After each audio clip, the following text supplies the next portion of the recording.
Do it live on a Friday edition of the program. Merely Bo at the CCMC. Gibby on the other side in a palatial estate in suburban Seattle with views that are just sun-kissed. You're probably looking at Puget Sound, probably just pure water and sun and everything you'd ever want there on your vacation. I'm definitely looking at a lot of water. It's falling from the sky, though. Socked in? God, You little it's socked awful. in there, It is. Gibby? So we landed yesterday, and I'm like, oh, sweet, because I thought it was already going to be raining. Yeah. Oh, I'm like, this is perfect. Like, we see the mountains, beautiful evening. Just it was perfect. Everything was really nice. And then we went out to an establishment later in the evening. Yep. And while we were in there, it started raining, and I'm telling you now, it has not stopped. So and I'm not sure it's going to stop until after we leave. that's noteworthy because we're going to play a game in between you leaving and now. Yes. For the folks who have not been in that part of the country, if once it starts to rain and it buys in like what you're experiencing there, it is a gray fog. You do not see the sun. So, I mean, we live in this sometimes here in the spring, but the difference is, and I don't know if this is what you're experiencing now out there, Gibby, but what I would say is pretty common is just a steady, misty drizzle. Like it's not a downpour. It's like a misty drizzle that's just forever. So are you getting downpour or are you getting misty drizzle socked in? So I will tell you, it's actually raining. Oh, it's There's pouring. Like okay. splatters on the windows. So I think this morning it was a drizzle. Okay. And by this morning, because it's only 10 a.m. here, like 7 a.m., it was a drizzle. It has gotten substantially worse. The hour-by-hour forecast is like an 80%, 90% through the evening and into the day tomorrow. Yes. Awesome. No, it's not great. And I do wonder on a serious note if this will affect who plays tomorrow for us. Well, that's... You know what I mean? I know Z's meeting with I- Coach. He's got the pregame thing. He'll join us here momentarily. But, like, I am curious, like, if you're Kevin Stefanski and you're as banged up as we've been over the last month everywhere, all over the roster, I mean, I would think you'd think about everything. I'd rethink everything. I mean, nobody played last night. Nobody played. Like, it's so funny how we decide we're going to play. Richardson play? Richardson played. Yes. Yeah. But no one else. Nobody else. Like, nobody else is starting. Jaden Daniels isn't playing for Washington. Almost nobody else is playing. Who was the one I looked at? Who'd the Colts play? Was it the Bengals. Bengals. Yeah, Bengals played Whiteside the whole game. They played one quarterback. Like, they're like, you're not getting out our one or our two. That's what let's go back to what I was talking about at the beginning of the month, that there is not yet groupthink on how to handle or treat this 3-game preseason. Like Coach said, Our starters should plan to play week 3. Not many teams are doing that. Is there anybody who's doing it? Is Seattle doing it? Who's playing starters week 3? I haven't seen anybody play starters week 3. I'll be interested because I think, hasn't Mahomes played in the first 2 already? Right. Is he going to play in the third one? He played last year against us in the third one. He played all 3 last year. Yeah, I don't know. So it's a good question. That'll bear watching. The Squealers don't know who their quarterback is, which befuddles me. Just make a call and move forward. So I'm assuming their guys will play. But you're right. There's a lot of people not playing. I'm like, I don't know. I'm of the opinion, like, get a little work in. Get a little like game action. I don't care if it's a series and you got to pull them out. Now, part of that is selfish because the first 2 weeks of this preseason have been like going to the dentist for me. It's been awful. From it's a bad ball game standpoint. Yeah, I mean. So I would like to see something else. Can I see something good, please? One thing. Yeah. Especially since we don't kick off till 10 p.m. Yeah. Make it worth my while to fly the anything? entire team to Seattle. Maybe see something. No, I mean, selfishly, I want that too. But at the same time, like if it's going to be steady rain, I mean it's turf, so there's limited. But I mean it's more likely with the rain than without. I would say is the propensity for injury. So something to certainly follow heading into the game for tomorrow night. We have some roster moves as well yesterday and into today. We've signed running back Jacob Sailors. So we knew that you'd have to do something because of the injury that came this week for Pierre Strong. So there's your answer to that. So Jacob Sailors at running back. It might be a situation where he carries it a lot tomorrow, and then we never hear from him again. Lucas Havrasik comes over as well as kicker. Of course, you traded Cade York yesterday, and so you had to have someone else kick, as Hopkins is going to be fine for the opener, but you need somebody for tomorrow is the way that needs to go. We terminated the contract of tight end Giovanni Ricci. The injury settlement on that, we were fearful that was happening. We had him in here, really likable guy. Yes, I didn't realize, I guess, that the injury was that serious. No, because that move got made while we were in the air. Okay, so, there you go. Yeah, we landed, and I was like, "Whoa, okay, all right." So we got that going on. I feel bad for him. I mean, clearly, if it's an injury settlement, your contract's getting terminated. It's a pretty serious injury. Yeah. So I hope he's okay. But yeah, that's a guy that I thought could be that second or third tight end. Oh, he was really and also play fullback for you.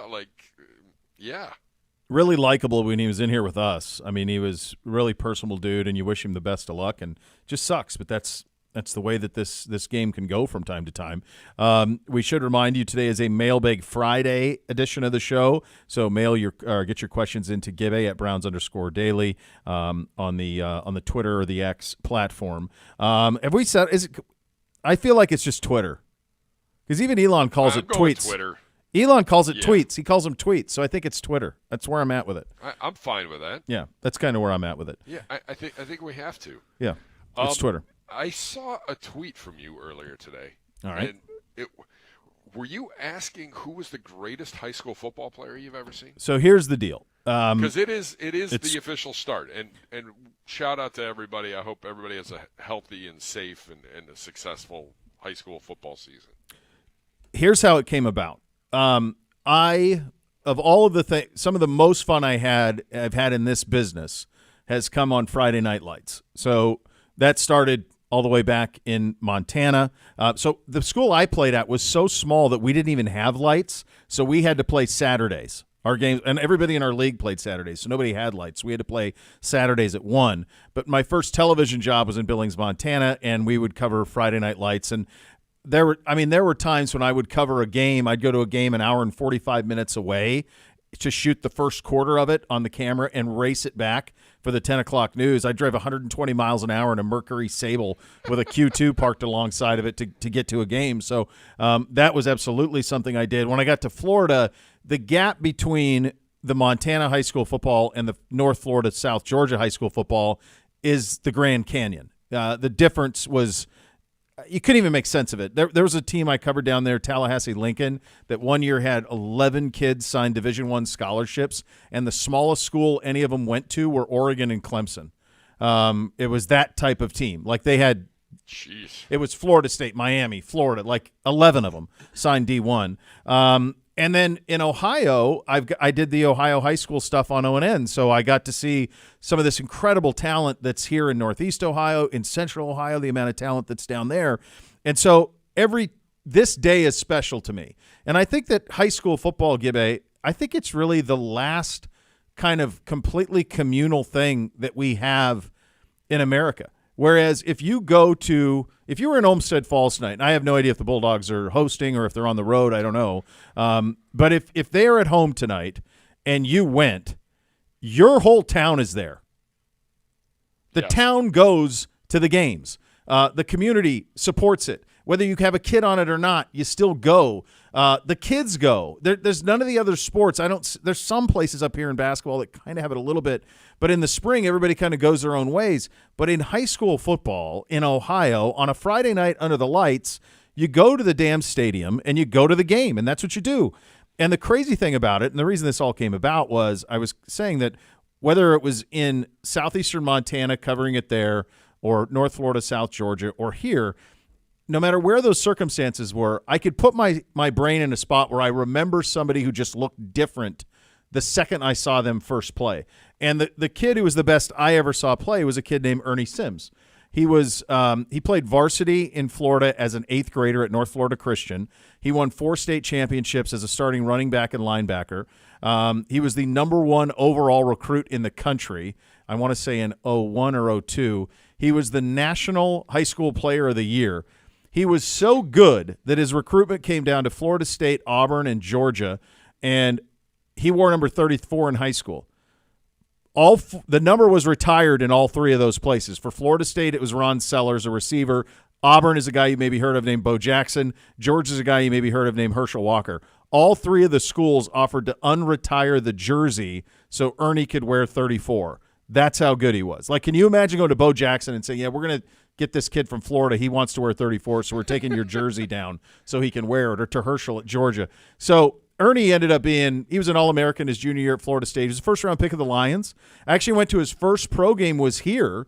I want to say he was in the Brady Quinn draft because I believe I was covering the game for Channel 10, and I think it was Brady Quinn's preseason debut with us. And Ernie's folks were there, and I saw his folks. First-round pick of the Lions, played for Dallas and kind of petered out. Made good money and all of that, but just he was a first-round pick, but just in the NFL wasn't apex. So it got me thinking, like, who's the best high school football player you've ever played? And so I put it on Twitter. Not you ever played, you've ever seen in person. The best high school football player you've ever seen in person.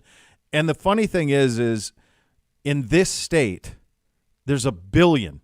Like, I had a tweet at one point where a guy, within a minute of each other, one guy tweeted, Orlando Pace, not even close. 1 minute later, Robert Smith, not even close. Within 5 minutes, Andy Katzenmoyer, not even close. Within 4 minutes, Mike Doss, not even close. Like, if you just think about it. So, Gibby, you grew up here, and you were on the high school beat on Friday nights. You did that show. I remember listening to that. Or on Saturdays. Saturday, you do the recap. When you think about the best you ever saw in person, what comes to mind first? So I think it was my 8th grade year.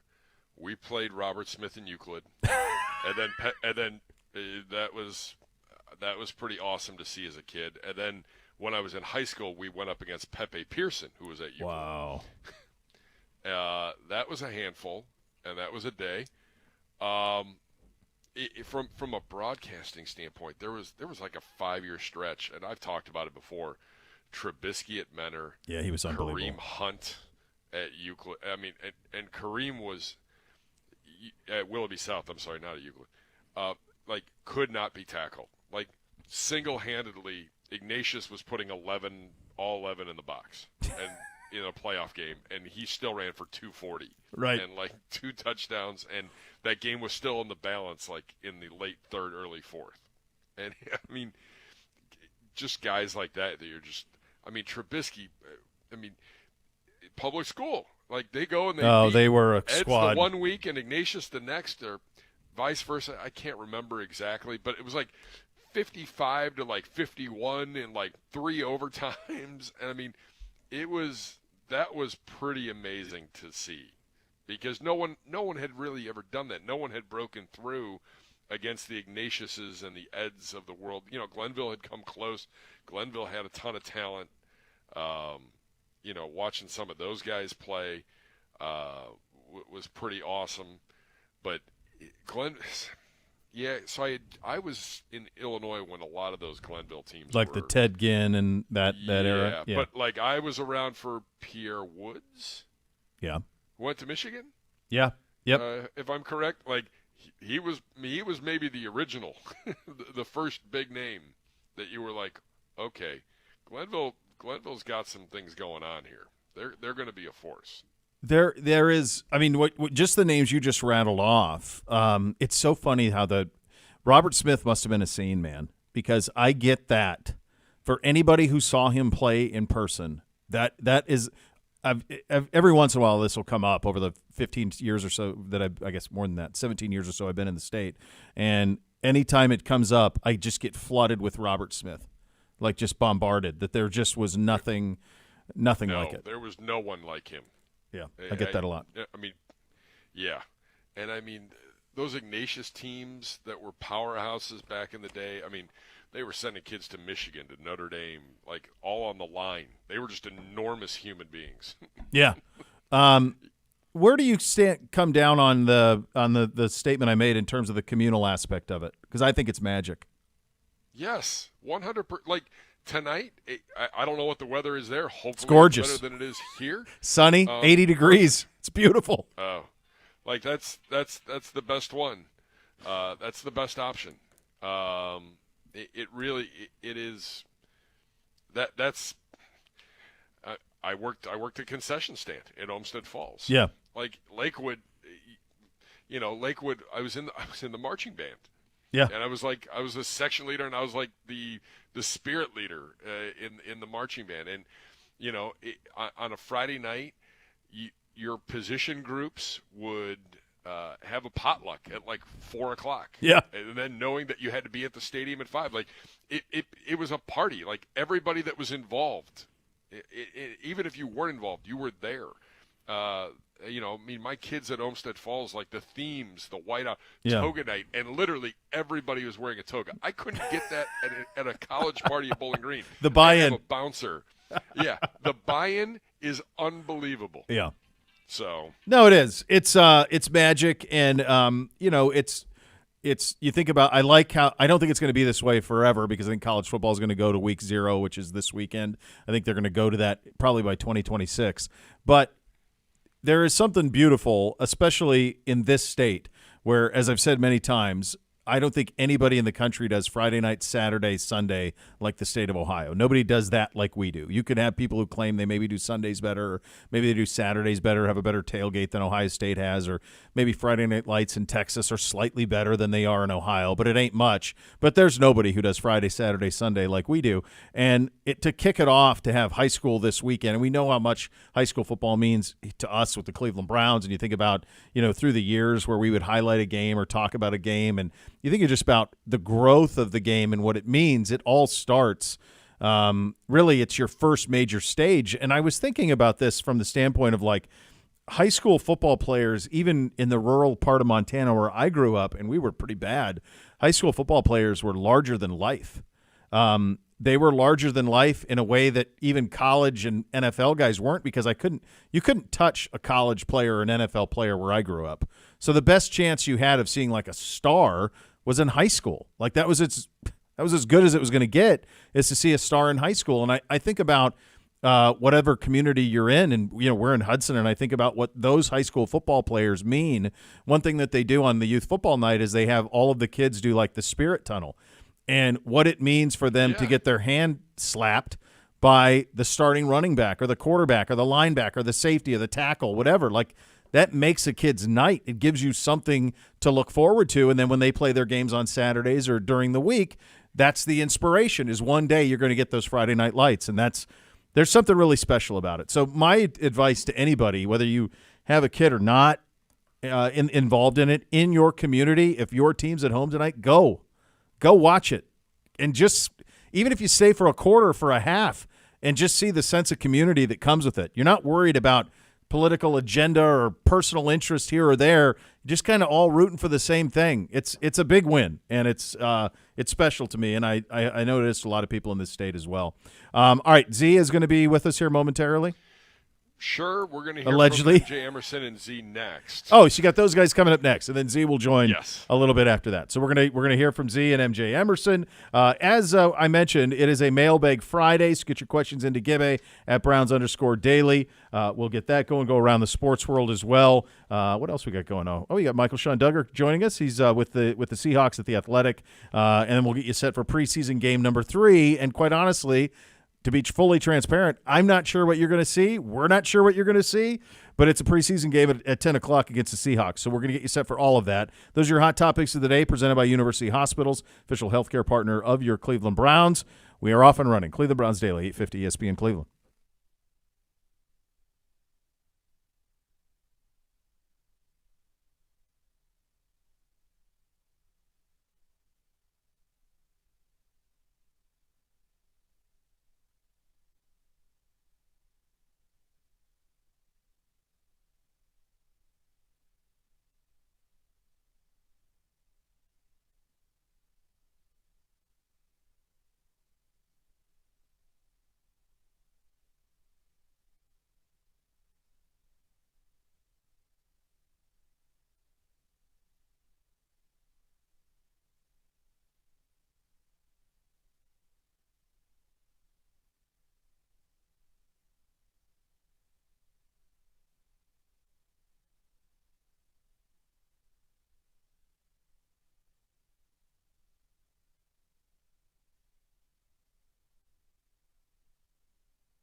Boost your game day this season with the Ballybet Sportsbook app. Place your first bet of $50 or more, and you're going to get $150 back in bonus bets. Ballybet, official sports betting partner of your Cleveland Browns. Now here is Z with MJ Emerson.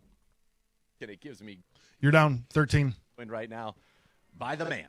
Browns cornerback MJ Emerson, a great friend of this program. MJ, how you doing, man? I'm doing good, man. Thankful to be on here. Again, grinding as always, but I'm doing good.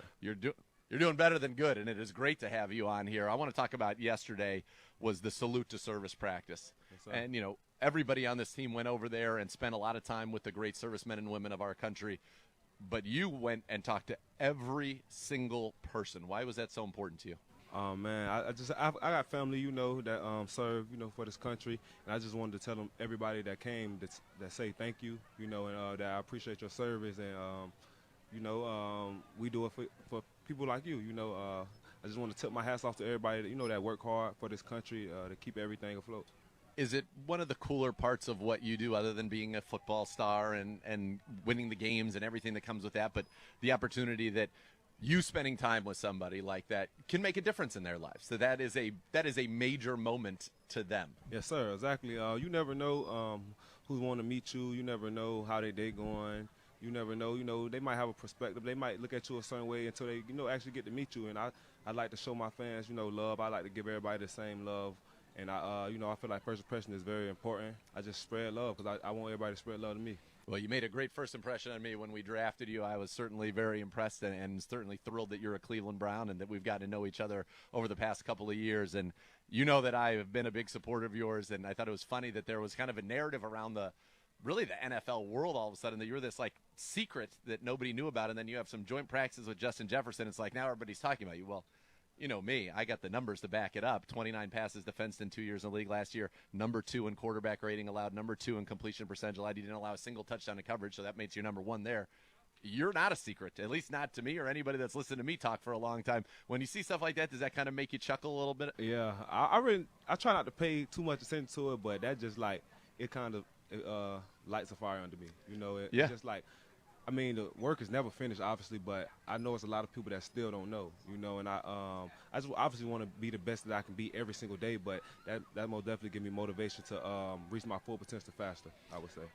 Yeah, and the way it turned out with Denzel not practicing and obviously Greg's not practicing, you got 2 days of incredible work, and you get great work against our receivers. Amari, 7,000-yard seasons, 5-time Pro Bowler. Judy's former first-round pick. Elijah, former second-round pick. Very productive guys. Justin Jefferson is somebody different and somebody who's been incredibly successful, historically successful in this league. What was it like those 2 days knowing that it was going to be you guys nonstop? Oh, man, it was great, actually.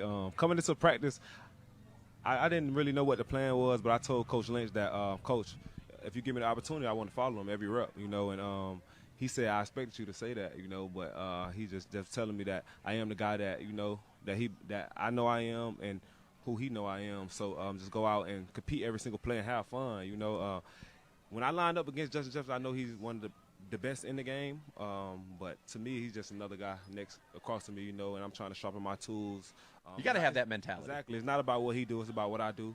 It was a great battle going against him, man. I learned some great things from him, and it felt real. It felt real. I loved when you guys came in day one. You had the big PBU on the bomb. Za'Darius was going nuts, and you guys had a great day defensively, and there was a lot of talking. And then day 2 comes out, and it starts actually right here in this end zone right in front of us, and it was one-on-ones. And it was like, all right, good throw. You had great coverage, good throw, gets a touchdown. The next one, you come back, get a pick. Then he comes back, then you come back. It was just kind of an awesome one-on-one battle, and I know you had a lot of belief in yourself, but coming out of that tell you that, hey, I have taken another step forward and that I am continuing, as you said, to make sure everybody knows who I am and that I can be the best version of me I can be. Yes, sir. Just giving those game reps and getting that confidence, playing against the best receiver in the league, I would say. Justin Jefferson is one of those guys. So, it's an eye-opener, just let me know that I am where I need to be right now, but just keep working and, the sky's the limit. There is no limit. Did you guys talk at all after the practice, you and Justin? Yeah, it was brief though. You know, it was like great work. You know, it was respect, and then you know, at the end of the day, we still competitors. So Yeah. I don't really know him too much. We don't really know each other, so it was all love, but we didn't talk too much. You It just was want the brief. respect of your Yeah, it was peers, just and respect. that's It was yeah, just respect, absolutely. that's all, yeah. There was a little bit of disrespect happening over on their sideline on day 2. You had got a nice PBU on the sideline here, and they're yelling at you, and you're like, "Come on, man, give me a break." And then fans are yelling at, they're yelling at fans. It was craziness. Yeah, it was madness, man. It was just two teams competing against each other and just playing ball at the end of the day. Was that fun to join practice? Yeah, it was fun, man. That's like my favorite part of training camp because you get to, you know, I love, you know, Browns versus Browns, sharpen the tools against each other, you know. But when you get to go against, you know, an opponent and you kind of get to see where you at, you know, see where the defense is, the offense, and you just get to compete and kind of let it loose. How helpful is it too that you're seeing different splits and different maybe route combinations off of different splits, because you probably by the end of camp know when our guys come out based on what the look is. You have a pretty good idea of what's coming. It's got to be fun to know, okay, I really don't know. I think I know what's coming, but I'm not 100% sure. And then you got to rely on your skills to be able to read and react to what they actually do. Yes, sir, exactly. You say read and react, but I like to say read and respond. You know, Okay. I feel like we're not reacting to them. You know, we make them react to us. Yep. That's what I like to say. But I like it. I'll use that going forward. Man, yeah. You know, it's just you do have to stay true to yourself. You know, you Yep. have to use your technique and have good eyes and respond and trust yourself. So you really don't know what's coming, but you can try to anticipate. But you know, you got to play what you see. You mentioned B. Lynch earlier, and just another special human being, B. Lynch. What's kind of that relationship for you been, how it's evolved now as you go into your third season? And, he is a leader, and it's pretty clear he's going to be a defensive coordinator in this league someday very, very soon, but just how you guys have kind of grown together. Man, I'm so thankful for Coach Lynch. Just since I got drafted, day one, he welcomed me with open arms, and he's been on me ever since. He sees the potential in everybody. Oh, he knew you were a dog since day one, man. Yeah. And it's 100%. It's crazy because he coached everybody the same, and he cuts no slack on nobody. He just wants us to be the best. And I'm just so thankful, to be in this situation with him and learning from him. It's a lot of things that I learned in the NFL that I didn't know in college, and it made me a totally better player, and just understanding the language, understanding formations, even like route concepts. I never knew what lines was, like double slants. I never knew like little things like that. And it's year 3 now, when I come out and I see certain formations in my head, I'm already knowing what to expect. I can anticipate, even though like I say, you want to react and play what you see, but just the game is slowing down, just learning football one-on-one, just it's so much. I can keep going on and on about Billings, but I just want to say I'm thankful for him. And he is thankful for you. And you kind of talk about that evolution as a player, right? From being a rookie and obviously very productive, 15 passes defense in your rookie season. Coming in the second year, now you got 4 picks and added another 14 passes defense now coming into year 3. The things that you see and the way that you probably even watch tape differently because you're looking for probably very particular things that maybe you didn't even know originally you should be looking for. Exactly. And they give you kind of some of the answers to the test before the questions are even asked. Yeah, I would agree. That's exactly what it is, because you see certain splits and football doesn't change. Football is football. So you see certain splits and you can expect certain things, but if you don't have the information to, kind of anticipate, then you never know. Yeah. So yeah, most definitely helped my film study and it helped my gameplay. How helpful has it also been to have not only a friend and a mentor and a 3-time Pro Bowler in Denzel Ward in your room? Because what I always love watching, and when Greg's out here, the 3 of you are always with B. Lynch. When a special teams drill is going on, you guys are always over there working on your technique, watching the tape together up on the sides. To have somebody where you say, okay, I've seen what he's accomplished, I see how he approaches it, it's probably a good idea to try to emulate some of those things. Yeah, exactly, man. Working with Denzel is nothing short of a blessing. It's actually been great just learning things from him, just seeing his work ethic too. That's a big thing I would say. Because sometimes 2-1 he might not say too much, but he says a lot about he leads by example. So my first time ever getting on a phone call with him, I told him like lead the way, like I'm behind you, and it was crazy because me not stepping on the facility yet. He told me that we in this together. We shoulder to shoulder, and we gonna lead this team together. So. Just me being a natural-born leader and just hearing that, from the leader of the cornerback room, it was just That's awesome. I was so grateful, and I was just ready to come in and get to work. And you did that. I mean, it was apparent the day that you did step out here and put on that 23 that you were going to be a player for the Cleveland Browns. You mentioned, Denzel, and I know you said you spent some time together in the offseason. What was that like? Yeah, we spent the whole offseason together. We was roommates. It was amazing, just pushing each other. We was working, had a little fun together, just building that brothership. Does anybody want to come run routes against you guys? I would imagine, like, hey, we want to get some work in. Yeah, but I'm going against MJ and Denzel. No, thanks. We try to get work down there, but nobody wants any of that. For real. Yeah, not for real. Not for real. What did you guys like to do, kind of in your non-football time together? Non-football time. We played a little pickup basketball. Who's a better basketball player? Me, of course. He's a crazy athlete, but I actually can play basketball. Okay. But he's good because he can dunk. He can do everything. He's good too. I got to give him his props, but I might just say me because I'm biased a little bit. But bowling, we did bowling a lot. What's your best game ever? My best game ever, I beat Greg and I bowled a 203. 203, dude. Yeah. That's a big in accomplishment. Jacksonville. Let me tell you something. Getting to 200 is a big accomplishment. It is not easy. Oh, yeah. I don't know how. I never got that close ever. Like I've done it once in my life, too. Got that close, yeah. So I was down in Atlanta. It was like right after I was out of school, and there was this bowling alley. We were in a league. Actually, Big Boy from Outkast was in the league. Okay. And I was like, I've got to break 200. I'd gotten like a couple 180s. One night I got close, and one day I just stayed there until I broke 200, and I was there for a long, long time, and finally I did it. And then I never broke it again. Never even really have come close to it again. But that's a good score. Yeah, that's a great story. My great uncle, this is a true story, Stiepo Zegura, my great uncle, has like 10 300 games in his career. He was like a legit bowler. Oh yeah, he's serious. 300, like it's all strikes. Yeah, I'm pretty sure that's all strikes. It is. No, it is. It's 12 straight. Oh yeah, that's different. Yeah, that's different. Man. Yeah. Listen, what you do out here is different. You know what I mean? Everybody's got their little thing that they're good at. Yeah, all right. Agree. I always love chatting with you. Respect your time a great deal. Appreciate you taking the time to come talk with us. I want to get you out here on this. What are your goals for yourself? And now that you've seen this team and you've seen now the addition of Jerry Judy, you've seen how Deshaun's throwing the football. What are your goals for yourself and this team this year? Team goals, I would say just reaching our full potential. We got so much talent on both sides. The chemistry is there. I just want us, to go out every Sunday and just play the best ball that we can play, and just let everything else figure out itself. Because if we do that every Sunday, I'm pretty sure we're going to come out victorious. So, that's just my goal, just staying on each other and just bringing out the best of each other and just being what we can be, just being that team that we can be. What about for you? And for me, just continue to grow. I try not to put expectations on my game, but honestly, I want to be the best. I want to, at the end of my career, I want to put on that gold jacket. So just being the best version of me every single day, coming in, having the same mindset and working towards being the best version of me, So that's what I would say those are my goals, I love it. I have one more goal for you, for Greg to pay up on his bet for who got the first interception. Greg not going to never pay my bet. He's got to pay on it. Come on, we're publicly shaming him right now on the radio. Last year we said, okay, we're going to prolong the bet, and whoever has the most picks, so that was still you. You had 4. Yeah, so Denzel and Greg were supposed to put together, some funds and buy me a bag, but they didn't. So, all right. Well, that's my goal. I'm going to be working on this, just so you know. When I talk to them, I will bring this up. Please do, because I actually want to buy a new bag. So if they can get it's time. Yeah, it's time. Get it for me, I'll be thankful. And you've earned it, yes, MJ. Sir. Always a pleasure. Always. All right, there you go. Z and MJ, 2 of our favorites. Speaking of Z, the good doctor will join us coming up next. You're listening to Cleveland Browns Daily, brought to you by Ballybet, sports betting partner of your Cleveland Browns, now live in Ohio on 850 ESPN Cleveland.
OBM, the preferred provider of copiers and document services for your Cleveland Browns. They'll tackle any size office, 216-485-2000, or visit ohiobusinessmachines.com. We go around the sports world, presented by Leaf Filter, the official gutter guard of your Cleveland Browns.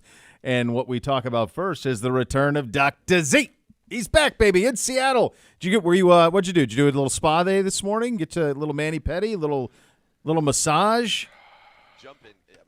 You're on. I don't even know. There we go. All right. Come on, relaxing. What do you got on? It's gorgeous out there. What do you do tomorrow? You got all day. Play 18, Right get to now, Chambers Bay. We're preparing the ark because we might flood out of here. It is pouring rain, and apparently it's 100% chance of rain for the rest of the day. I can confirm it is 100% chance raining right now. And I think it's supposed to be 90% tomorrow. So Jeez. it's going to be a lot of rain. And you have to wonder if the conditions here will ultimately impact whatever decisions Kevin Stefanski decides to make about who is or who is not going to play in this football game. And I don't think it would be unwise to not take that into consideration because I don't think they are going to be tremendous playing conditions while we're here. So you weren't here first segment, and I said that to Gibbe. I said before you even had said it, and you and I had just you just popped back. You were doing some stuff with Coach and all of that, and I said to Gibbe, I said, like, you have to reconsider. With rain like that, you have to put it all on the table. Like, there's no question there is a better chance for something to go wrong in those conditions than if it was pristine. I mean, it's just not close. Totally. So, I think everything should be on the table. Yeah, and my guess is that probably will be because we're just trying to get to September 8th with our football team here, and hopefully get a bunch of guys back next week and make that push with 2 weeks to get ready for the Dallas Cowboys and the start of the 2024 season. But no, and don't forget, Bo, it is 10:43 in the morning here. This show began at 10 a.m. Oh, that's right. Local time. So it's not like there's been a ton to do today other than really get going. We did have a nice time last night. Took Mo Pedman out we broke a little bread, which was very nice. And the fellas, Coach Tarver ended up joining us. Oh, he's an all-timer. Regaled us with some great tales. And we had a great time. Mo Pedman was like, I could listen to him talk football forever. Like, he was loving it. Loved it. Loving it. Oh, my God, loved it. And then we all went out and found a local watering hole and had a great night. Found us a good spot again. Found us a great spot. You got a nose for it, Gibbe. He does. I do. He does. What I really liked is that every drink that had booze in it, it was clearly top shelf. It's like it went down so smooth, no burning. It was great. Just ready to go. But it did have an awesome dartboard setup. Okay. And so we started playing some darts, and I used to do that a lot after college. I love throwing darts, and I got on a good little run there. We were taking people down left and right. Trey says, hello, Gibbe. Welcome to Seattle. I've lived here my whole life. What establishment did you guys visit yesterday? Do you have a favorite drink? He's very excited to welcome you guys to. We're in Bellevue. We went to the Pump House, I believe it was called. No, you wanted to go there. Oh no, what a great name for an establishment, the Pump House. Jeez, I feel like you got to. By the way, the Pump House should have been where the one that we went to is, given the businesses that were nearby.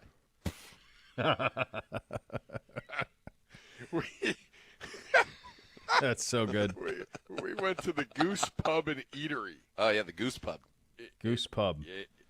It felt like you were in London. Yeah, sure. I walked in, and the first thing I see is $2 Jello shots. Oh God. Well, who's going to get hurt with that? There's 8 of us. Tequila's with us. Oh my God. Connor, Mo Pedman, young Vincenzo, Clay. You got Brennan. Yeah. It was quite the crew. That's a group there. Escalated quickly. Yeah. Oh, I'm looking at this joint now. Goose Pub and Eatery. Yeah, I can see Gibby sniffing this out real quick. Are you looking it up on a Google Maps? Yeah. You shouldn't. We shouldn't talk about that. I am. So I'm like, I'll buy the first round of drinks. Yeah. The woman's like, that's like $30, and I'm like, for 8 drinks and Jello shots? Oh boy. Yeah, which is amazing. That's so nice. I bought a few rounds too, and somehow we managed to spend many hundreds of dollars there, which I think was a real accomplishment. We really put some money into the Seattle economy last we night. helped out Bellevue. Perhaps then the real accomplishment is that you're both doing a show and relatively lucid at 10 a.m. I was up at 7, man. I'm like, you got to get up. I got at a 8. pregame show to put together. I got stuff to do. It was so important, though, that we did what we did and got ourselves on the proper clock, because there's nothing It's worse my theory than, like, always. You get out here, you're like, oh, it's 9 o'clock. It's really midnight at home, and you fall asleep at 9:30, and then now you're up at 5 in the morning. And Can't do what's it. happening? You can't do it. So we did a good job. It would have been nice if there was a Bo Pedman was up pizza for pie. 24 straight hours. yeah. No, yeah, he would That's be. right. Yeah. There was. I think he might. I wasn't that far off of it, because I was up at 7 yesterday Yeah. taking El Boots to school. Yeah. Because No, his sister that's had a late start. She's like, hey, will you drive him? yeah. Sure. It Sure. was actually fun. It was fun to have the time with him in the car. It was great. Get a little one-on-one time there. There you go. All right. We're gonna try to hit the Mariners game, but so their roof closes, but it's not like closed. There's like open air still. Yeah. So it's not like. Yeah, because the train tracks that go through it. It's a great stadium. I saw WrestleMania 19 there. I don't know what it's called now, but it used to be called Safeco. Safeco, yeah. Is it still It Safeco? is, I don't know. T-Mobile. T-Mobile. There's a lot of Great, T-Mobile. There's a lot of beautiful, those. beautiful stadium. I don't know. The weather continues to I- look like this. I'd prefer another establishment like the Goose. Yeah. I've got Rez's at a very tasty establishment for eating. Little Pan-Asian flair, Asian fusion. Sure. One of my There you go. favorite Stuff cuisines. Yeah. Well, they'll know how to do that well. I don't know. They're pretty We'll see. close proximity there to the Yes. Asia, or relatively, certainly more so than us. It's not that far. Not that far, but still probably. Still a long You're not ways. swimming there. You're not No. swimming. What do you think that flight is? Is it still like 12 Yeah, for sure. from Seattle? Seattle. Yeah, it's got to be Seattle to Tokyo would Or probably- Shanghai? I would imagine. Yeah. Is that a 12-hour flight? Yeah, it is. In fact, I bet it is, because when I was in Honolulu, they said it was. I think it was 6 to Tokyo from there. Okay. Yeah. So then, yeah, for sure. Yeah. By the way, on the plane, the movie selections on the plane, Yep. fantastic. Donnie, who loved bowling. Oh, come on. Hold on. Lebowski was Not in the only mix? that- Yeah. yeah. Oh, that's what I watched. Of course you did. I watched Lebowski on the flight home. The game plan is to watch the original Roadhouse. They Oh, have my Roadhouse. God. They have everything. Oh, my So God.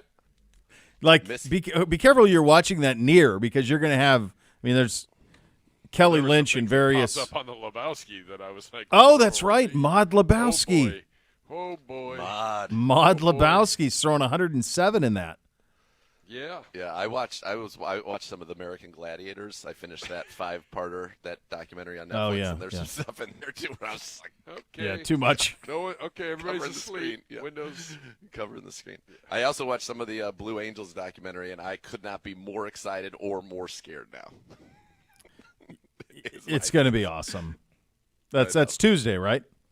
Tuesday, baby. Yeah, you got a Let's date go. Tuesday. That's where that is. I did. A couple of things around the sports world. Chiefs center Creed Humphrey agreed to a 4-year, $72 million extension with the Chiefs. He's the highest paid center in the National Football League. Agent to the Agent Stars? to the Stars. Let's Yeah. go. Let's go. Yeah, that's where's a big one. Where's my 50 hoodie? guaranteed. Now he can afford some 50 swag guaranteed. Yeah, Fitty guaranteed. Where's my hoodie? Come on, let's go. Let's go, baby. Let's For go. us. Should be able to afford it now. Simze. Good job out of Simsay. The commies are back in play, according to Mike Silver of the San Francisco Chronicle, for the Brandon Ayuk deal. It would make sense since the Commanders just traded away first-round receiver Jahan Dotson. They'd be trading for another first-round receiver in Ayuk to replace Dotson. Why would you? Why would you? That doesn't make any Why sense. do you need to have traded Dotson? Why would you not just trade- have Dotson, Right. Ayuk, and McLaurin? Are you, Yeah, are have you 'em all. stockpiling picks because You gotta the think- 49ers They got a need- But they get like a two. couple of Did they even get They a had 3 two? picks they gave up. But nothing that of Did they get a significance. 2? I can't remember. No. I don't think it was even a 2. I think it was like a pick swap. What they got is the equivalent of pick 105 back. So here we go. Trade Dotson to the The Eagles third? for 3 draft picks, a 2025 fifth, and will receive a third-round pick. They sent. Hold on. The Commanders will send the Eagles a 2025 fifth and Dotson, and receive back a third-round pick and 2 seventh-round picks. Yeah, that ain't going to get Brandon Ayuk done. In fact, I think Dotson maybe would have Philly got made out on that. help gotten that done. I can tell you Jay's great, if you guys are curious. Jay's great. He's got a lot of pep in the step today. He really has been moving it with his gait of late has been tremendous. That's real 'cause I stride. feel like no one's in the building today. Yeah, is anybody there? Yeah. There's the cubicle people are here.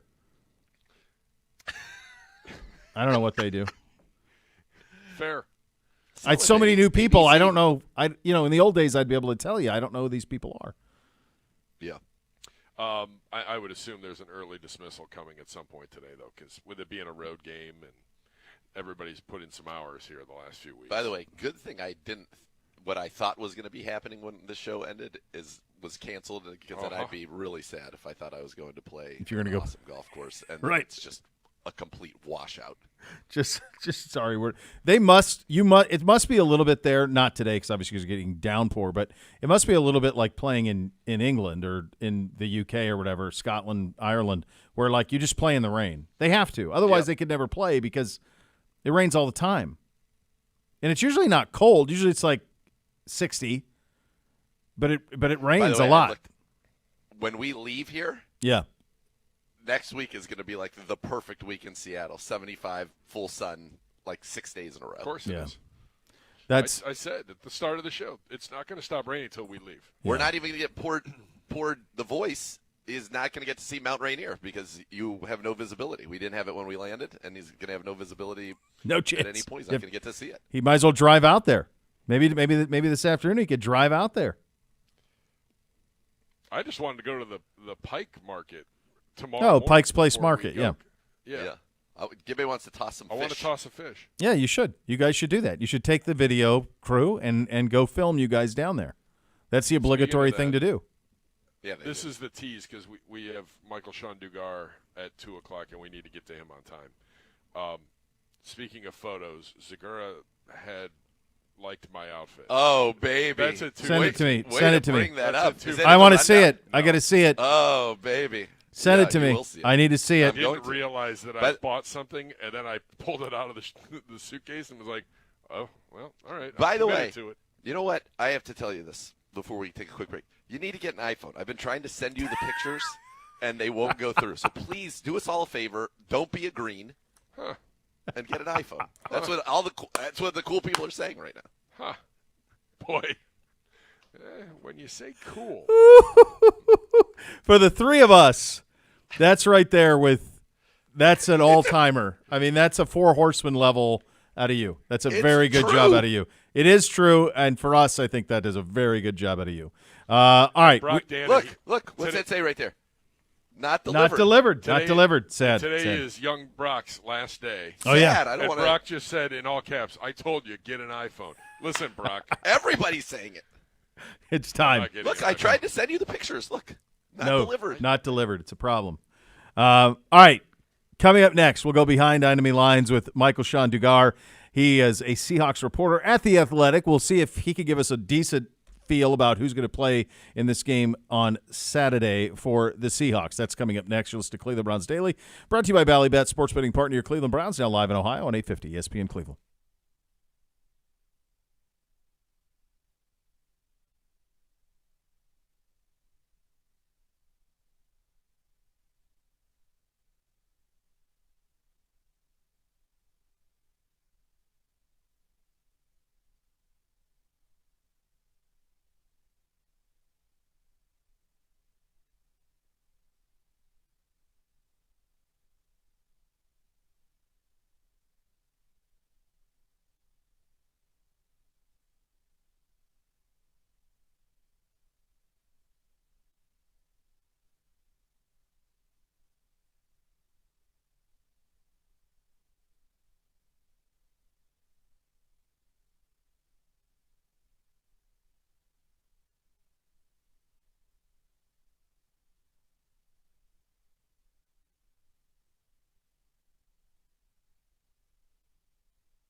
Does your furry friend have what it takes to beat out the competition? Enter the Dog Dash Sweepstakes presented by Milkbone for a chance to have your pup compete in the annual halftime dog races. Visit clevelandbrowns.com/milkbone to enter and check out more from Milkbone at your local grocer or pet supply store. We head behind enemy lines.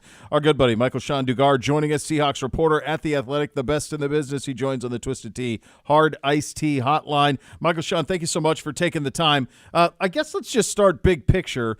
How have the Seahawks handled preseason football in terms of who's playing and who's not, and how do you anticipate them handling the game tomorrow night? Oh, yeah. Thank you guys for having me. I'm excited that the Browns are playing their starters, but can you guys tell me why they're doing that?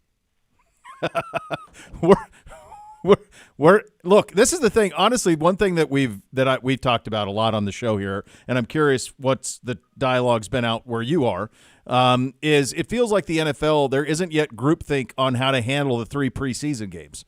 Some people's guys are playing every week. Some are like, it seems like nobody's playing week 3, and then some people haven't played at all. So I think no one really knows how to handle it yet. Yeah, and I think in Seattle's case, as it pertains to the offensive side of the ball, they are more likely to defer to some of their veterans. Like, hey, DK, how you feel? Hey, Tyler Lockett, how you feel? How do you feel about it one way or the other? Because they know their bodies at the end of the day. They know whether they need, some reps to get hit once, or need to see a defense live or whatever. Same with some of his old linemen. So I think that's honestly where it should go. Like, you should ask your guys. They shouldn't get the final call, because some dudes are just full on addicted to violence. They're like, oh, there's football?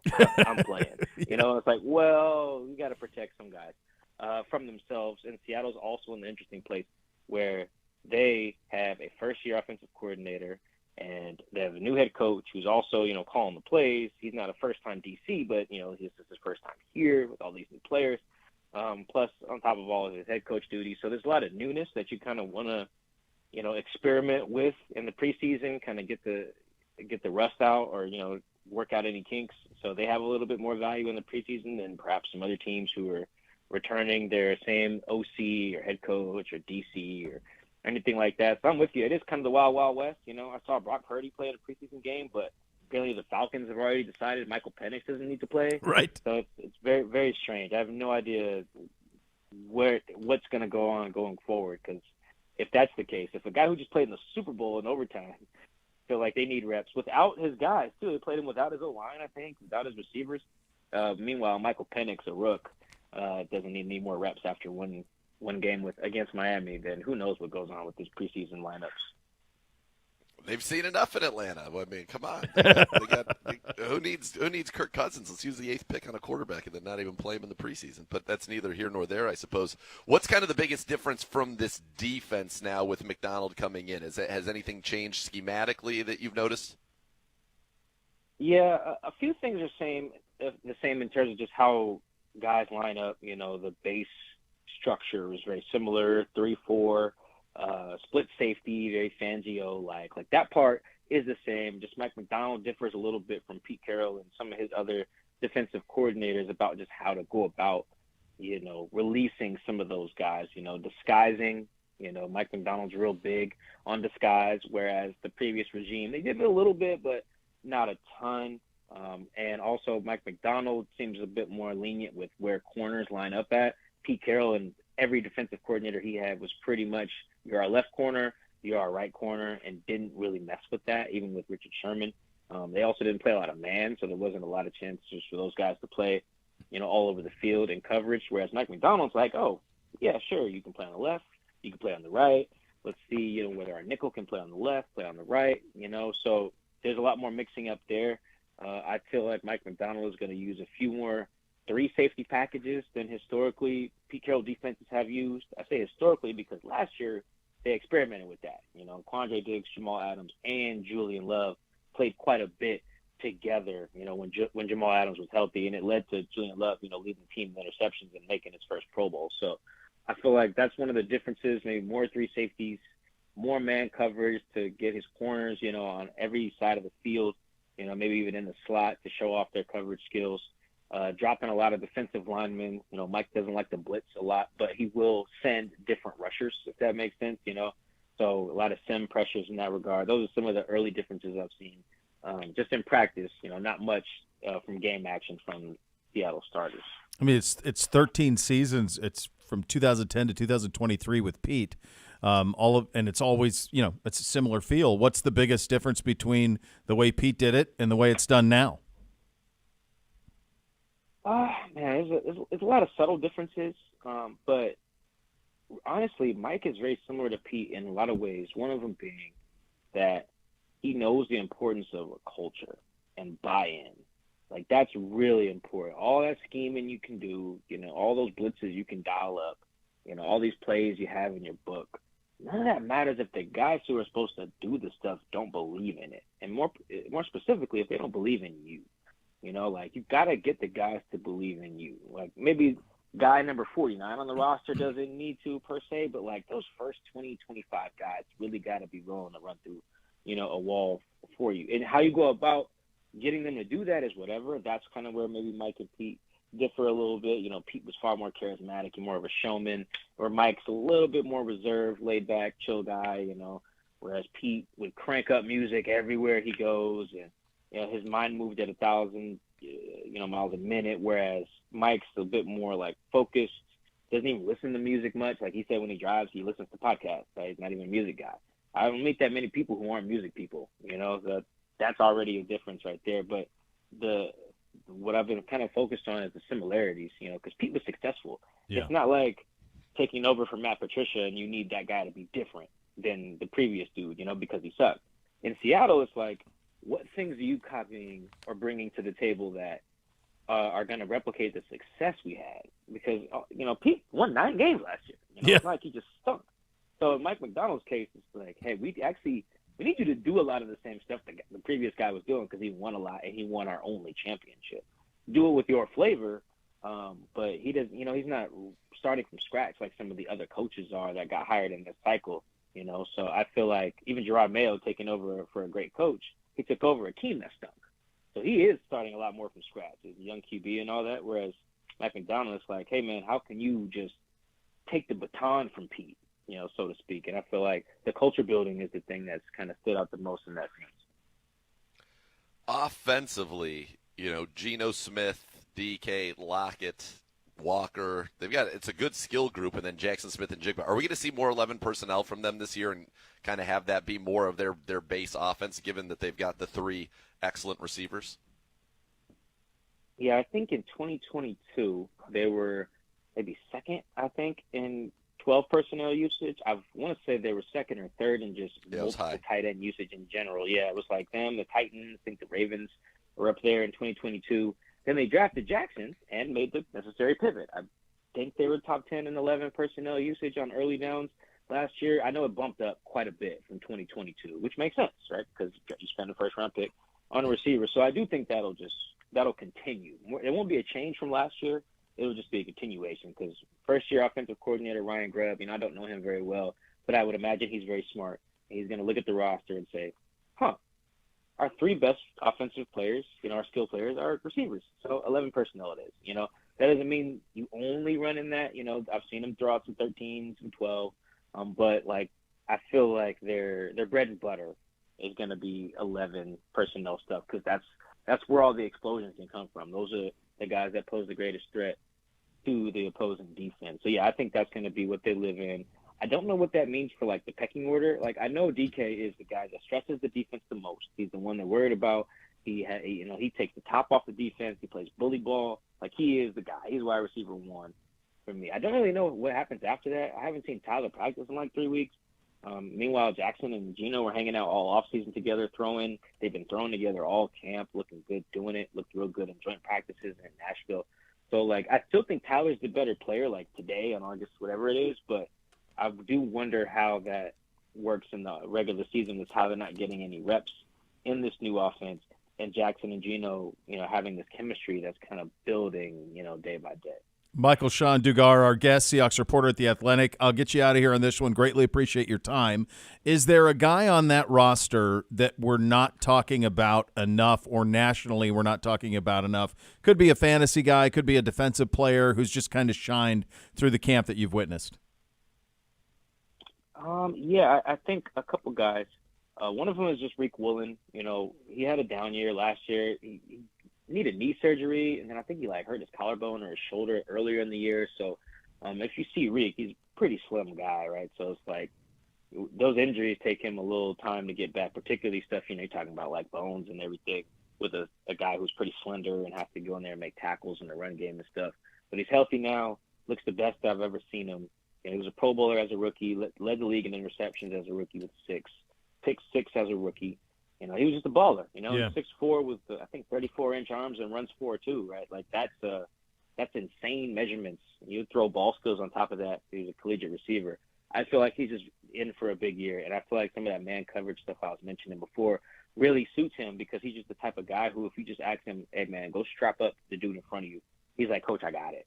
He can do it. And joint practices showed that. Practice shows that, when he's going up against DK every day. So I feel like he's a guy who people know, but he was on the top 100 players list, so he's not anonymous. But I feel like he's in for an even bigger year, and the other one would be Trey Brown, Seattle's other their third corner, so to speak. He's an outside guy at 5'10", and you just need a level of Napoleon complex. I feel like to succeed at that height, at that position, and Trey has it. He's just full on, just dog, pit bull.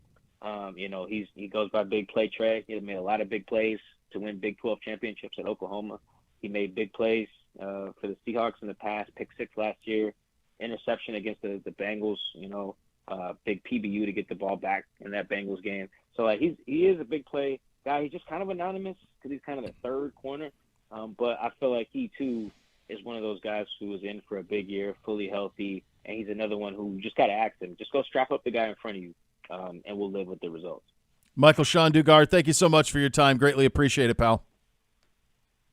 Thanks for having me. You guys have a good one. There you go.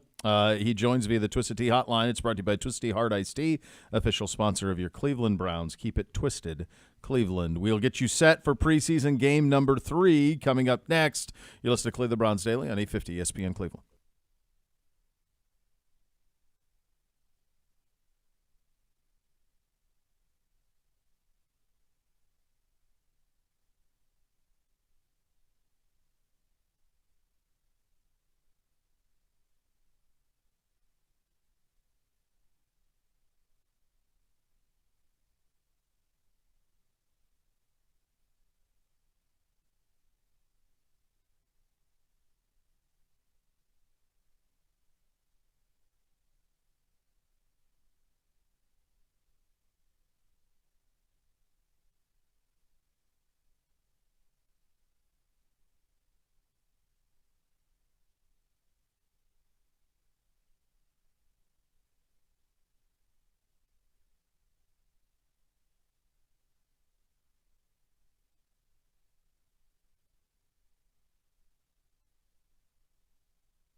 Elk and Elk, serious lawyers, serious injuries. Call 1-800-ELK-OHIO for a free case review. Elk and Elk's a proud partner of your Cleveland Browns. Bo here at the CCMC. Z and Gibbe, palatial estate, an Airbnb that they rented that's got a water park inside of it, indoor basketball court, putting green, even a par 3 course out back, provided the weather ever breaks. I'm going to tell you right now, if we had one of those, we would be living our best life. Yeah, Currently, my room is a radio studio. that's right. Not quite that. Not quite that. No. Hey, Z, before you joined, today's the kickoff of high school football. There were some games yesterday. In fact, Massillon High School played the NFL's developmental team out of England at Nike headquarters in Beaverton. So that happened yesterday. And Siciliano was on the call. He was on the call of that. Yeah, that's exactly right. Yeah. Our good friend, Andrew Siciliano. So I asked, and Gibby and I were talking about this earlier, who is the greatest high school football player you ever saw play in person? Like, is there any, because even if they're not famous, like just somebody who you remember, but Bay Area produced a lot, but I'm guessing you were going to Concord de La Salle games as a kid. I was not, and our high school was not great at football. So it would probably be a guy that I saw from our high school, a guy named Braxton Banks. Okay. Who was a running back that ended up going to Notre Dame. And That's pretty good. Notre Dame. Yeah, Didn't that's end good. up doing much there. And then the other guy, I would say, and I'm just thinking of people who went D1 that I watched. So Braxton, Konstantin Dimitrescu was a 6'8" offensive lineman who just murdered people and went to Nebraska. Oh. Like peak Nebraska time for Tom Osborne. Yeah. Right? Yeah. Like they had just won the national title, I guess, with Tommy Frazier. Is that who they won with? Yeah, well, they won the title with Tommy Frazier and Brooks Bollinger, both of them. Okay, so then he went there, and then And actually Scott Frost, too. Scott Frost, right? And then Todd Brooks was our other big player who ended up going to Oregon in its heyday. It was good. Yeah, it's funny when you see one of those guys, they separate even amongst great players, and then when it's at that level and you see him in high school, it's even different. Who was the answer for you?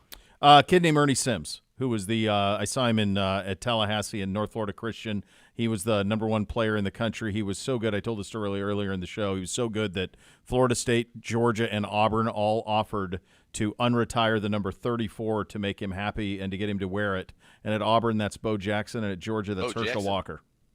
Yeah. They offered to unretire the jersey. That's so good. And he didn't take those offers? He went to Florida State, and they did retire the jersey. And he was he was a first-round pick of the Lions, kind of an undersized linebacker, but he got in that time before there was a cap on what you could make, so he got a huge contract with the Lions. I think he was like the 7th pick in the draft, something like that.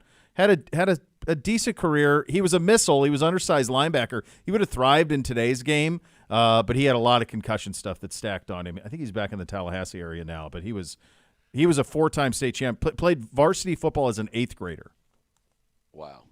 Yeah. It's so funny. That's a question that's harder for me to answer, but if you said who's the best high school basketball player, I could list a starting 5 that would be electric. Right, That yeah. one I had at the ready. I guess I used to just observe so much more high school, and answer for me is Jason Kidd by a mile. Lamont Murray, number 2. Yeah, I think that's a little bit of while there's incredible high school football talent that comes out of California, like a stunning level, it doesn't feel like, and correct me if I'm wrong, if I'm being too general with this, it's not the same as it is. And I'm not talking about the talent, I'm talking about the give a damn. It's not Friday Night Lights. It's not like how it is in Texas or Ohio or Georgia or Alabama. Yeah. There are places where, 20,000, 25,000 seat stadiums and press boxes and all of that. So it doesn't have that feel. I want to say during the time it had to be around the time you were there, De La Salle didn't lose a game in like 5 years. That I knew, but it's not like we were going to De La Salle games. No. I think Amani Toomer was there, right? He was. Drew. Yeah, they had ridiculous teams, so they didn't lose. Yeah. I think they went like 4 or 5 years. It felt like they played more. I was talking to DTR about this. When DTR was at Bishop Gorman, the year when all of his skill guys, they're all in the NFL now, they kind of like didn't play a local schedule.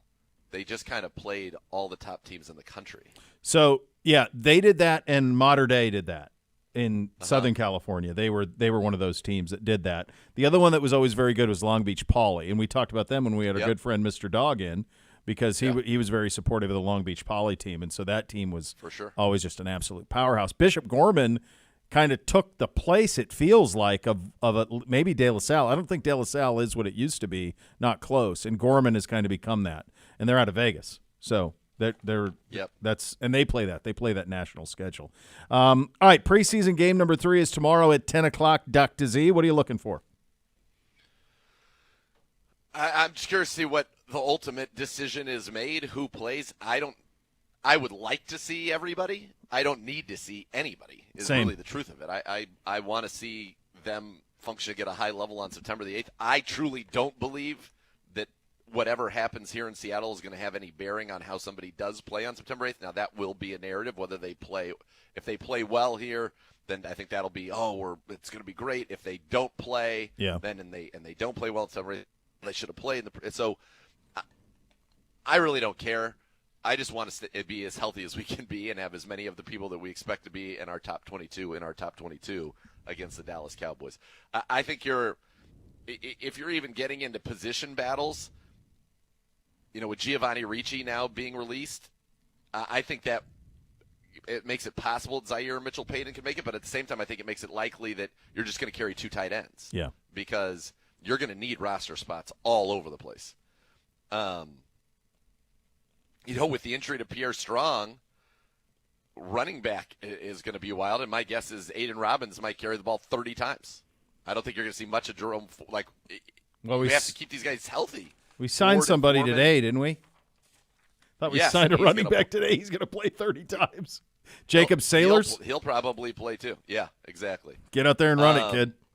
What's the play? Run right. Run it. Just run. Just run, baby. Yeah. Yeah. I don't know that. I think that this was one we were kind of looking at to be much more of a tune-up than I think it's probably going to end up being in this inclement weather. So my takeaways are get me to September the 8th. How about a running clock tomorrow? Fine. And just run the football. Yeah, even if it's a pass play, Mr. Bagent.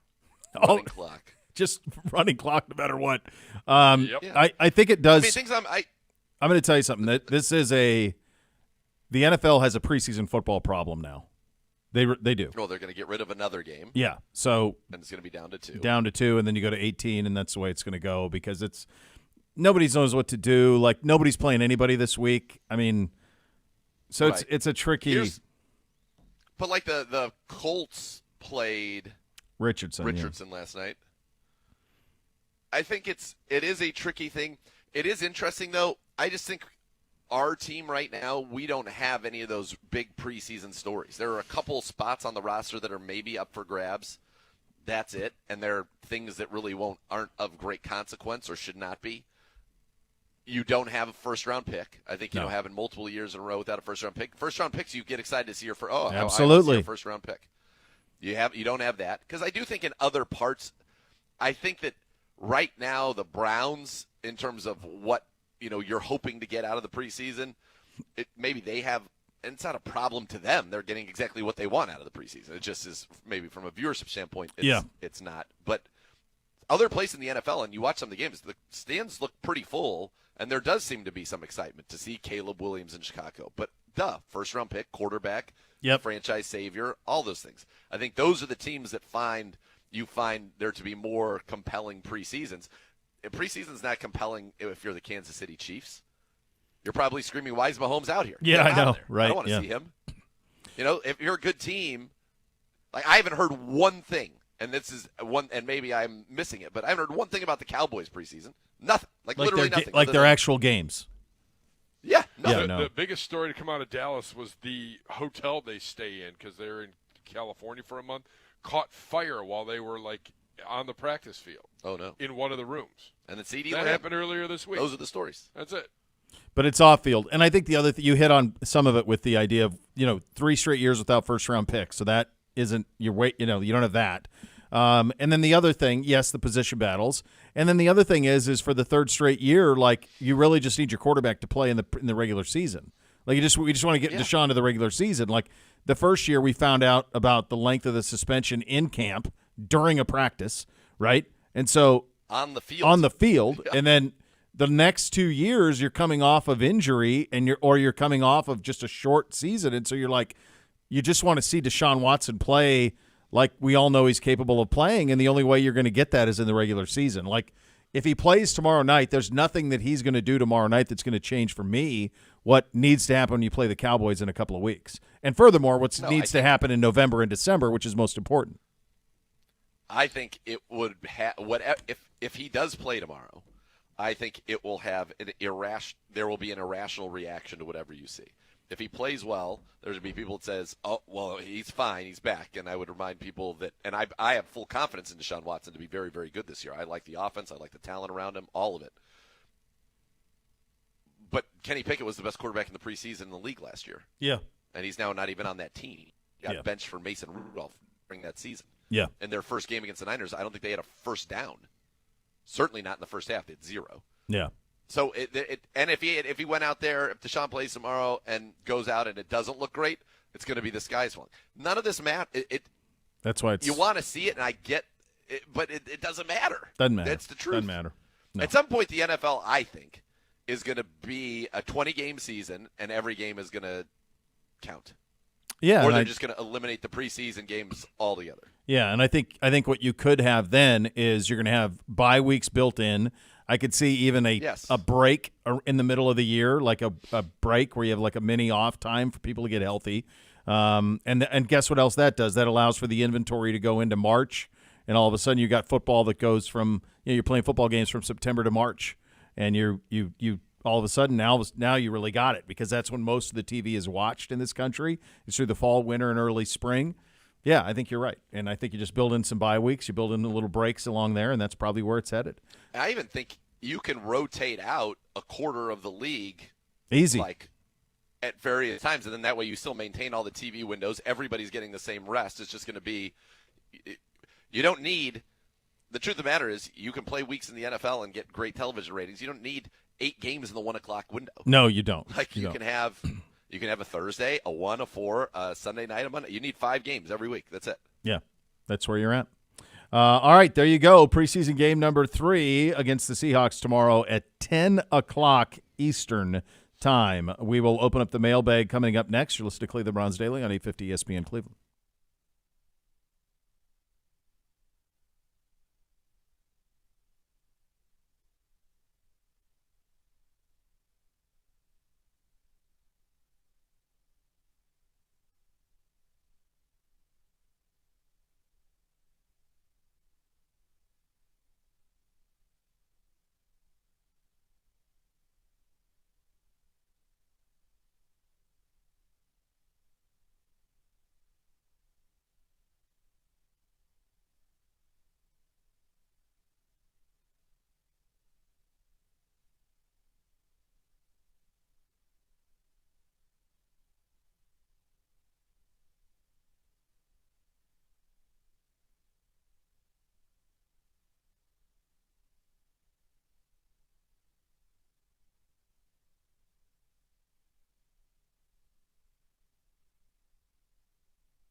Browns fans, come party with Josh Cribbs, Kevin Back, Joe Hayden, and more. True Fan Travel hosting premium trip packages for Browns fans in Vegas, New Orleans, Denver, and D.C. Flights, hotels, tailgates, tickets, it's all taken care of. Visit truefantravel.com today and reserve your ultimate Browns travel package. Before we get to the mailbag, I have a text from you that I have not opened. All right, Yes. so I'm going to look at it now. Oh, so all I see is 2 images. That's all. I haven't even opened it yet, but the description of the message is 2 images. All right, I've clicked on it. Gibbe last night was wearing Oh, a my. Let me describe this. mock. All right. Go ahead. So he is in what appears to be a gray golf mock turtleneck. Pebble Beach. It's Pebble Beach, right, Gibbe? which is actually, I like the look. I think that's very solid. And now as I've zoomed in on the bottom, is it a lime green short? It's a key lime pie. It's a key lime pie short. With a I love this turtleneck, outfit out of mock Gibbe. turtleneck. It's unreal. It's an so unbelievable good. outfit. What I love most is this. Yeah, look at How the happy joy. he is. Look at him. Enjoy Gibbe. Thriving. So strong. It was a good night. It was a good group of So people. strong. It was good. Look at some tequila. good fellowship. There was good fellowship. It was great last Look at Tequila in Fila. the background. Just thriving. Oh, I approve of this bigly. I approve of this Yeah, it outfit was for great. sure. I'm big into this. I'm totally in. Good job out of you, How could Gibbe. you not be? I Yeah. didn't realize. I don't know what I was thinking when I bought that, but I went to. I didn't try it on in the store. It was at an air. It was at the airport. One Like of the the PGA times when Tour I was shops stuck. or something? Yeah. When I was stuck in Florida, those were on. You never find anything on a clearance rack there, No. and they had those. That was $10, It looks great. and I was Oh, like, yeah. It's a modern fabric. Monica was like, "Oh, you'll fit in that, no problem." I'm like, "Should I try it on?" No, you're fine. Not realizing that it's a mock turtleneck. So Listen, last maybe night, they're coming back. You're going to last bring them night, back. I take it out because I'm like, I better go long sleeve up top and shorts. Yeah. You know, I don't want to be in pants because it was like muggy last night.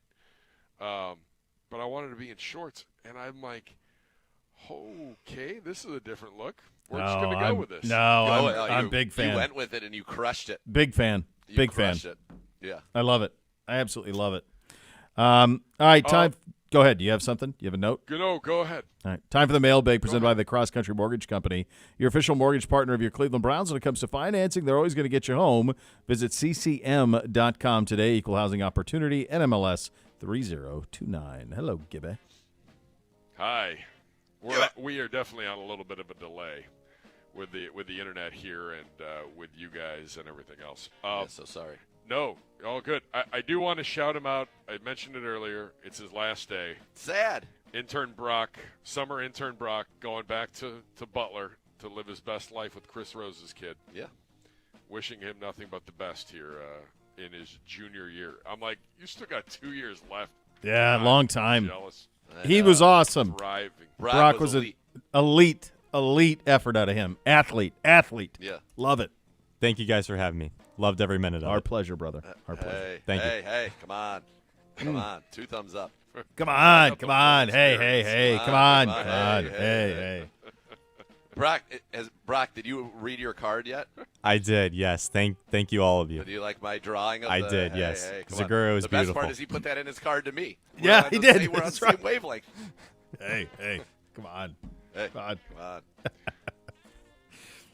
on. My card had like some cash in it. He actually put cash in my card. He's like, "Hey, I owe you from like a couple dinners at the Greenbrier." I'm like, "No, you don't." I go, "You come back here on Sunday. You Yeah. come back to the facility and you pick this money up." Yes. Come get your money. Your money's no good here. No. Hey, don't need it. have you guys asked That's Jim? the kind of guy he is. Have you guys asked Jim what he thinks of the weather in Seattle? Hey, Not hey, great. He hey. really wanted to see Mount He's really Rainier. bummed. Hey, come on. Hey, come on. 2 thumbs down. Come on. He's bummed he didn't see Mount Rainier. He's like, every time I come here, I don't get to see Mount Rainier. You're not going to see it today either. He's fired up. Or tomorrow. He wants to see Mount Rainier. Brutal. That's all he wanted. That's all he wanted out of this trip. Oh, that's good.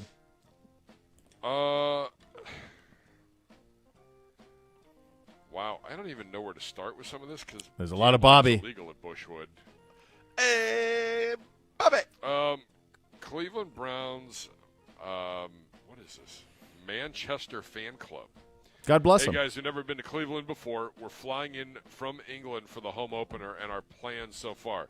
Going to the Shoe on Saturday, Jeez. Cowboys on Sunday, Football Hall of Fame Museum on Monday, Rock and Roll Hall of Fame on Tuesday. Anything else you can recommend? We fly home on Thursday. I mean, that feels. I think you're going to need a day to recover. You could do Cedar Point if you love roller coasters, and then you'd knock it all out. You could do that on Wednesday if you wanted to. Yeah. That's pretty elite. You could do so. Then I think it's probably still open 5 days a week then, but you could knock that out. It's definitely open at night.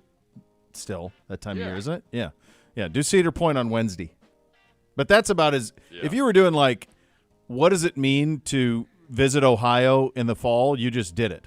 The Shoe, the Browns, the Halls, Cedar Point. You're good.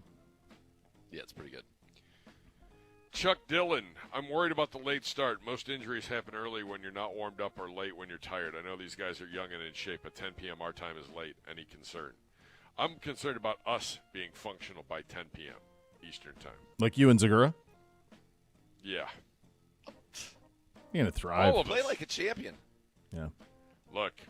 Hey, There's going to be another repeat tonight. Hey. Oh, you're running it back. Hair of the dog. Yeah. There are certain people on this trip that want to run it back. Oh, God. Fila does for sure. Yeah, I've already heard from him, from Connor, from Mo Pedman. Mo Pedman might be leading the charge. I think he had a great time last night. He did. He's doing quite well for himself. Yeah. He was great. He had an outfit change. He went to the nice dinner in a sport coat, and then to the dive bar in a Browns polo. It's unreal. I said, "What are you, Taylor Swift?" When he walked in, he said, "You got outfit changes tonight?" Did you hear the bartender? Bartender laugh? loved it. I had Big two fan? lines to the bartender. Big fan. Oh God, he was into it. Yeah. My material was good last night, I guess. I'm not It surprised. was Yeah. he looked like Dorfman. Lot of.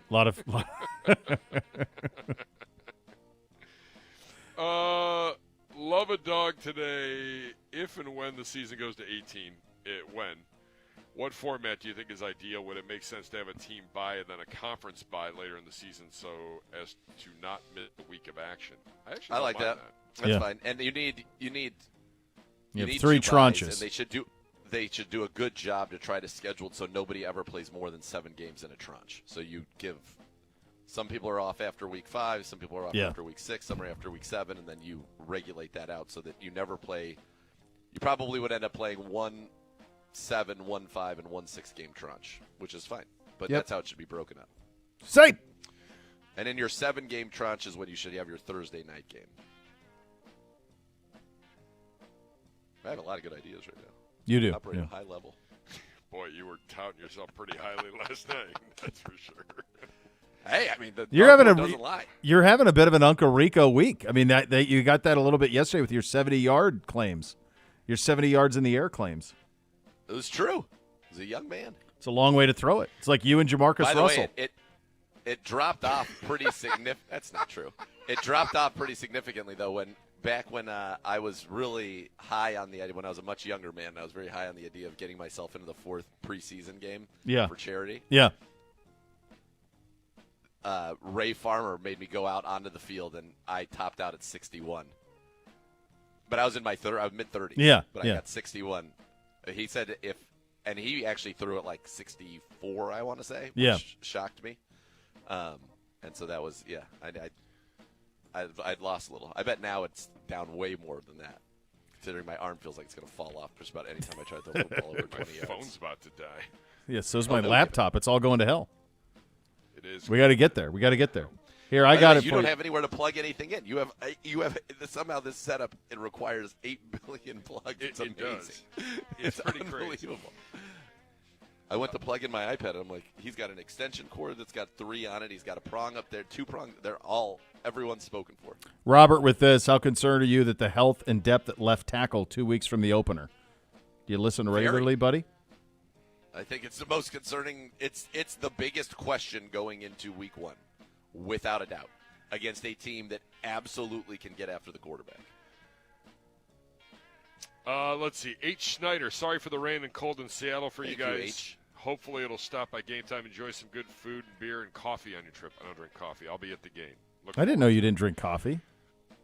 I don't Me drink neither. coffee. Yeah. Wow, that's no wild. coffee and no Pepsi, no Coke, no caffeine, caffeinated Oh, drinks. then you ain't getting no Coke. I shouldn't say that. I do once in a while. You'll have a pop. Yeah. Is there any time that because you don't I drink just don't do a lot of caffeine. you don't drink a lot of soda either, not like as in ever. Is there any time you crave like a Coca-Cola or a Pepsi-Cola or an RC Cola? Yes. Never. Periodically. The only soda I ever would have a craving for would be a Mexican Fanta Oh yeah. or a Sunkist. Yeah. Oh, you like an orange pop? Crush. You like Little the orange orange pop. pop. Yeah. Orange pop. So I have been drinking. There's a brand that makes kind of like it's a probiotic one.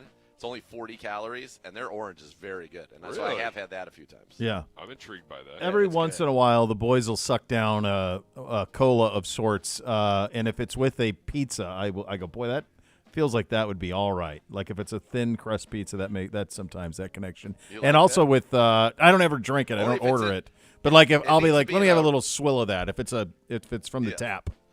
And it We needs to have be a in it needs to swill. be in a red plastic. That's exactly Ball right. cup. That's exactly right. Sometimes that, like, popcorn kinda too. like that- with, Yeah. And with some with the Crushed ice. and Crushed stuff. ice. Then Yeah, it's- that's yeah. it. You just did it. That's delicious. Adam, I never really was I never was a Coke guy. I was always a orange or grape soda guy. I nothing never wrong- was, and nothing no wrong root with a beer. purple drink. Root beer. Hey. Dessert in a bottle. No root beer for you, huh? Come on, root beer. No way. My dad loved root beer. He was very offended that I preferred cream soda to root beer. I preferred cream soda to root beer too, but I like a root Yeah, beer. because it tastes good. Yeah, I don't mind. I like a root beer. I don't mind it. I'm with Pedro. Adam Gleason.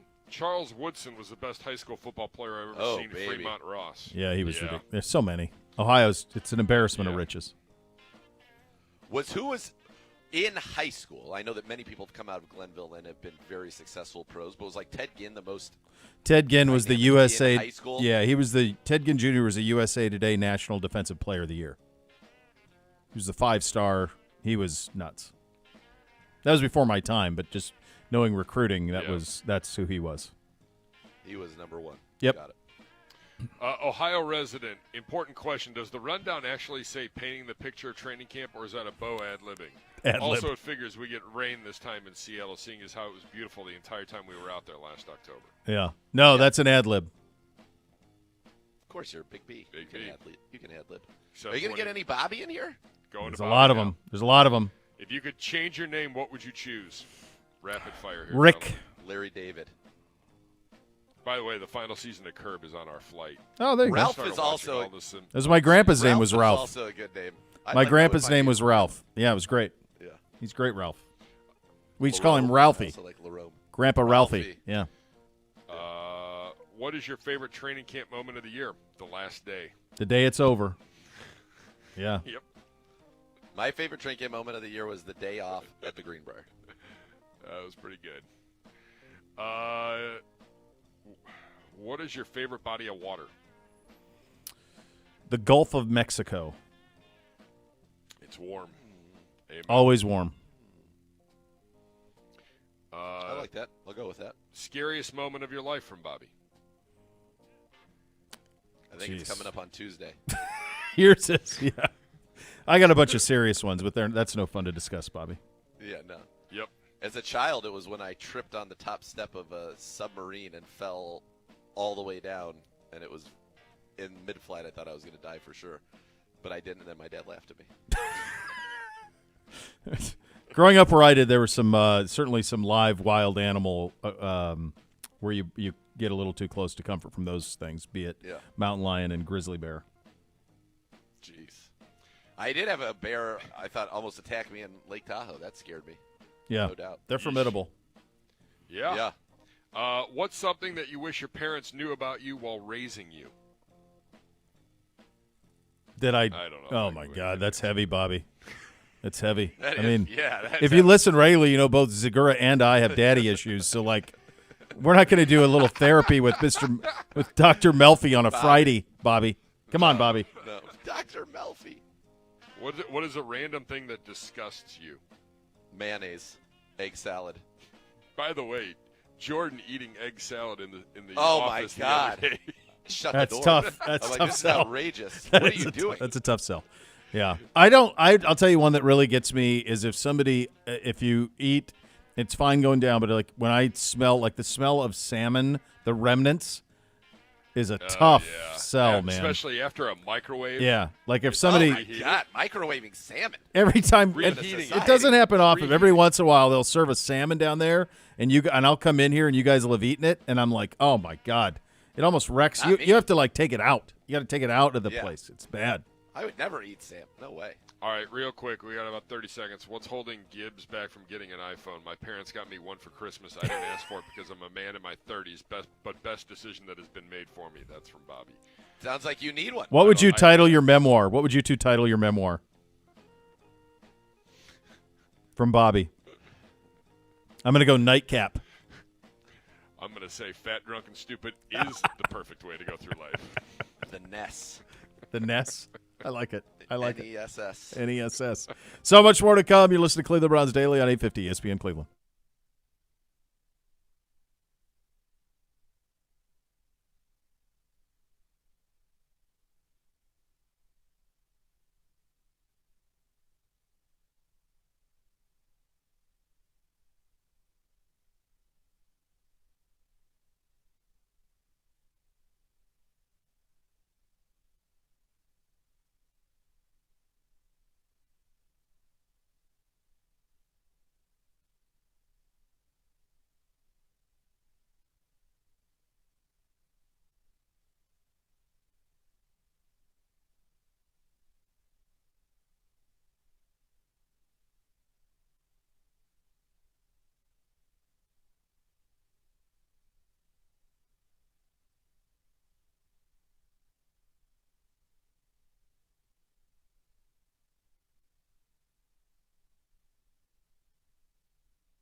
Well, there you go. We've made it. We have made it. The final preseason game will be tomorrow night. It'll be at 10 o'clock. And you'll have that to look forward to, which is very, very nice. And then we'll be able to talk about games that actually matter. You guys enjoy your vacation out in Seattle? Real funny. Always the comedian. Real funny. Man, It's I got gorgeous here. Hey, good luck to everybody on the Friday Night Lights. Yes. Enjoy let's go. your Friday nights and have a ball with all of it. It's gorgeous here. It's like 77 sunny, no clouds, bluebird. So going to be a fun night on the high school gridiron tonight. Stay safe. Enjoy yourselves. We are back Monday with all of it. Well done on the call, gentlemen, both of you. And we'll be back here on a Monday. The Next Level's coming up next. Cleveland Browns Daily, 850 ESPN Cleveland.